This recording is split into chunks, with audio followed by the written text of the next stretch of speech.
Okay, so here is the best way on how you can delete Microsoft Edge from Windows 11 or any other Windows.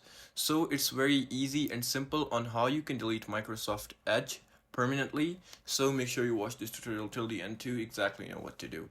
First up, what you simply need to do is just go to your settings.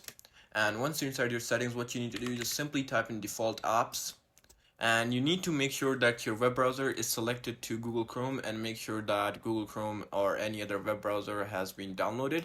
So just make sure that it's selected on Google Chrome or any other web browser that you would like to choose, except Microsoft Edge, obviously.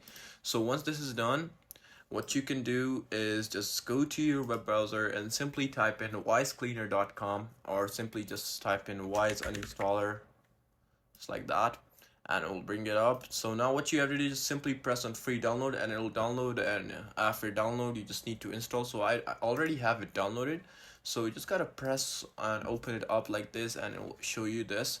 So inside its interface, you just gotta go to desktop app and type in Microsoft Edge, and you'll find it right over here.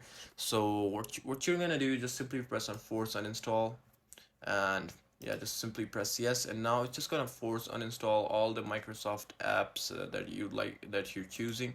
So I don't want to delete anything from my Microsoft Edge, but if you actually want to delete it, just go ahead and delete force uninstall, and it will delete all the Microsoft Edge for permanent, and you won't have Microsoft Edge. So yeah, this is it. I hope this tutorial actually helped you out. I'll see you soon in the next one.